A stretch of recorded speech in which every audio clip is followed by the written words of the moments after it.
목요일 아침 묵상에 나오신 남우교회 성도님들을 환영합니다. 오늘 하루가 시작되는 가운데 먼저 하나님 말씀 묵상하며 또한 성령님의 인도하심을 따라 이 말씀대로 살아갈 수 있기를 바랍니다.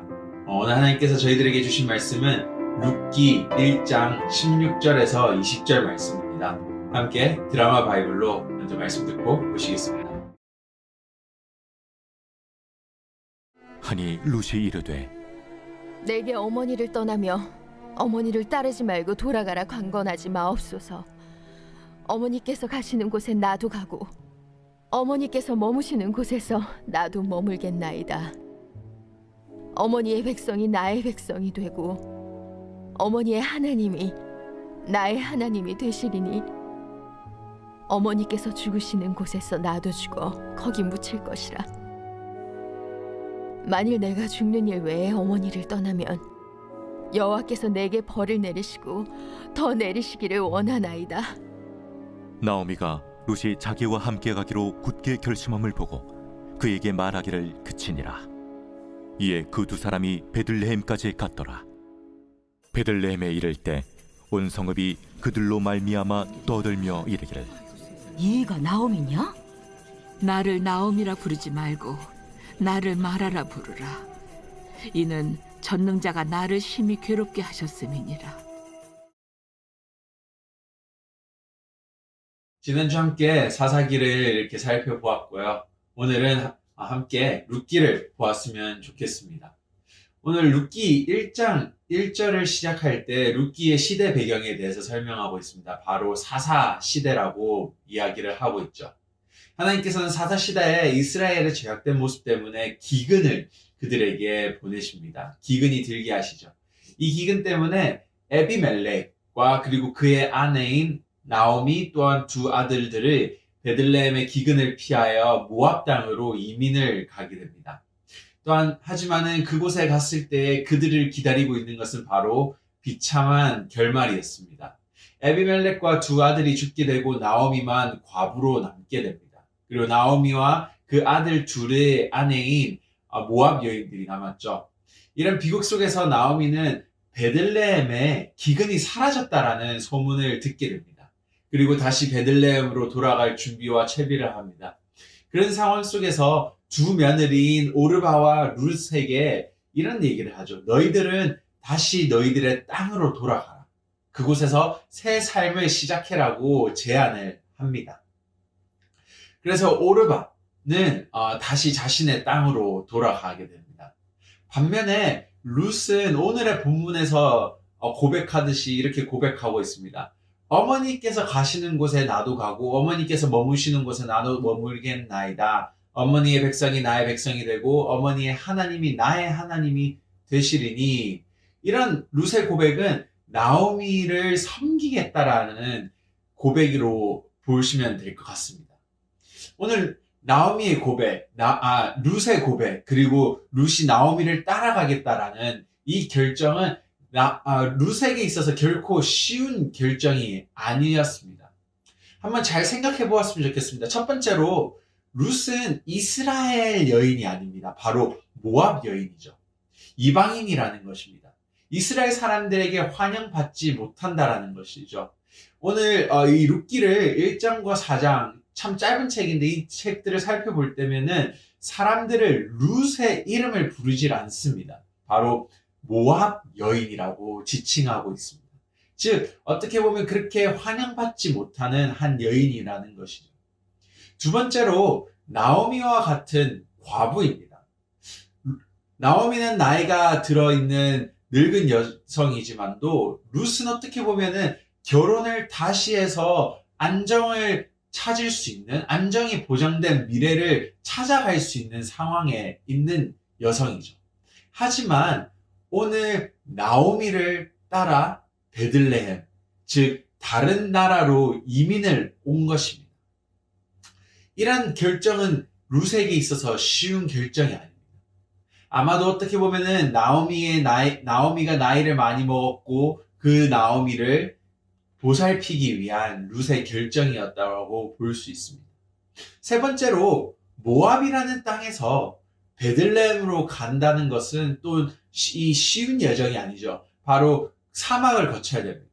특히 여자 둘이서 그 사막길을 여행한다는 것은 더더욱 위험한 일이라는 것입니다. 따라서 이런 세상의 관점에서 세상의 그런 경제적인 계산법을 따르면은 룻의 결정은 어떻게 보면은 현명한 결정도 아니고 참 멍청한 사람의 결정이라는 것입니다. 사사시대로 다시 한번 돌아가 보면 좋겠습니다. 사사기에서 이런 말들이 나왔죠. 자신의 소견대로 살아가는 사람들이라고 말합니다. 즉 자신의 이익과 자신의 유익을 위해서 그것을 따지면서 살아가는 사람들입니다. 이들에게 있어서 룻의 행실은 이해가 되지 않습니다. 그런데 오늘 하나님께서는 이 룻기를 통하여 바로 하나님은 룻의 행동과 고백을 통하여 하나님의 헤세드, 즉 어떤 보상과 이익을 바라고 행하는 친절과 사랑과 은혜가 아닌 그저 주는 사랑, 그저 베푸는 은혜를 보여주고 계시는 것입니다. 오늘 본문의 룻은 나오미보다 더 못한 자리에 있습니다. 나오미는 다행히도 자신의 고향으로 돌아가고 고국인 이스라엘 백성들과 지내지만은 룻은 자신의 고향도 아닌 자신의 사람들도 아닌 이방 여인으로서 그곳에서 일을 하며 나오미를 보살피는 더 낮은 자리에 있다라는 것입니다. 이것이 바로 어떻게 보면은 룻기라는 책이 사사기 이후에 나오는 이유입니다. 사사기의 마지막 장 19장에서 21장을 혹시 기억하시나요? 그 죽음과 죄악 그리고 인간의 이기심으로 물든 이야기로 사사기의 이야기가 마칩니다. 하지만은 룻기서는 시작과 동시에 자신의 이익과 유익을 버려서 나오미를 섬기는 룻의 고백으로 이야기가 시작이 되고 있습니다. 바로 하나님은 이 소망, 그 죄악과 이기심으로 물든 이 소망 없는 땅 가운데 한 여성인 룻을 통하여 하나님의 헤세드, 조건 없는 사랑과 은혜로 이 이스라엘 백성들을 구원하시겠다라는 그 메시지를 담고 있는 것입니다. 룻기의 마지막 장으로 가시게 되면은 바로 다윗의 족보를 언급하고 있습니다. 사사기의 마지막 장은 죄악과 죽음과 희망이 없는 참 암울한 이야기로 마치지만은 다시 룻기라는 사사기 이야기로 와서는 하나님은 다윗의 족보를 언급함을 통하여 생명의 탄생이라는 희망과 소망의 메시지를 보여주십니다. 그리고 룻이라는 한 여인을 통하여 헤세드, 즉 조건 없는 사랑과 섬김을 정반대되는 메시지가 나타납니다. 그리고 바로 예수 그리스도의 소망을 선포하고 계시는 것이죠. 오늘 룻이 나오미에게 한 고백은 바로 하나님께서 이스라엘에게 한 고백과 동시에 오늘 우리를 향한 하나님의 고백이라고 볼 수 있습니다. 바로 하나님의 헤세드적 고백인 거죠.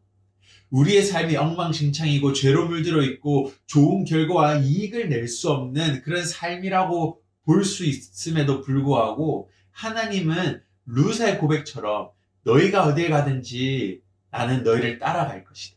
너희의 백성, 너희의 자손들이 나의 백성과 나의 자손들이 될 것이다. 또한 나는 너의 하나님이 되리라는 조건 없는 사랑과 은혜를 베푸시는 바로 헤세드적 고백이라는 것입니다. 오늘 우리는 나오미처럼 예수님을 통해서 그 헤세드, 조건 없는 사랑을 받았습니다. 그리고 그 사랑이 어떻게 보면 우리의 삶을 변화시키고 있는 것입니다. 나오미가 그 모압 땅으로부터 베들레헴에 돌아왔을 때 사람들에게 이런 고백을 하죠. 나는 마라입니다. 나의 삶은 씁니다. 나의 삶은 실패입니다. 라는 그런 고백을 합니다. 하지만은 그 헤세드적 사랑, 룻의 헤세드적 사랑과 또한 그 보아스의 섬김의 그 사랑을 통하여 나오미의 이름의 원래의 뜻이 기쁨, 바로 쓴다라는 자신의 고백에서부터 고백이 아닌 다시 기쁨이라는 이름으로 하나님께서는 회복시키셨던 것입니다. 우리의 삶도 사사시대의 죄악으로 물들어 있는 쓴 이전의 죄인의 삶이 아닌 바로 새 사람, 기쁨을 가진 새 사람이 된 것이라는 겁니다. 헤세드, 조건 없는 사랑은 바로 오늘 우리의 삶을 변화시키는 겁니다. 목사님께서 지난 한 주 동안 한 주의 아침 묵상에서 또한 주일 설교 시간에 이런 십자가를 지는 삶, 나의 십자가를 지는 삶에 대해서 많이 초점을 맞추셨습니다. 또한 변화산 사건을 통하여 산에서 내려가야 된다라는 이야기를 하셨습니다. 저는 이렇게 생각합니다. 이것이 바로 헤세드를 실천하는 삶이라는 것입니다. 오늘 우리는 세상 가운데 나오미가 룻으로부터 선대를 받았던 것처럼 세상 가운데 예수님의 그 헤세드적 사랑, 우리가 받은 그 사랑을 흘려 보내야 된다는 것입니다. 그것이 바로 산에서 내려오고 나의 십자가를 지는 것입니다.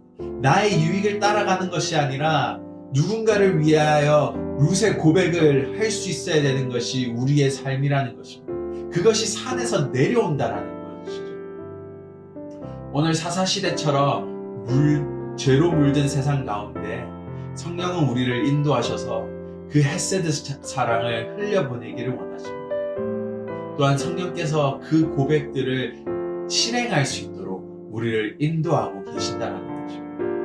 우리가 살아가는 삶 속에, 사회 속에서 헤세드를 실천함을 통하여 룻기의 마지막 장에 예수님의 오심을, 예수님의 탄생이라는 소망이 드러났던 것처럼 이 세상 가운데 우리의 실천을 통하여 예수님이라는 복음의 소망이 더 드러나기를 원합니다.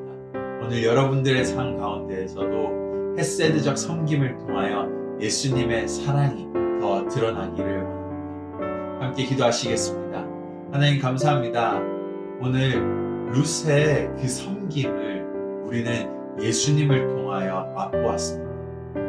우리의 삶이 엉망진창이고 죄로 물들었지만 또 예수 그리스도를 통하여 우리의 삶의 소망과 죽음으로부터의 부활이라는 소망을 허락하여 주셨습니다.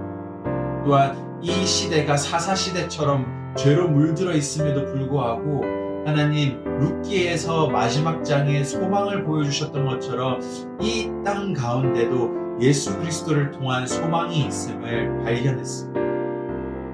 하지만은 그 소망을 발견한 거에서 마치는 것이 아니라 우리가 세상 가운데에서 그 헤세드적 사랑을 흘려보내기 원합니다. 개인의 십자가를 지고 산으로부터 내려와 그 사랑을 실천하고 나누기 원합니다. 오늘도 우리의 그 사랑을 실천하게 도와주시옵소서. 감사합니다. 예수님 이름으로 기도드립니다.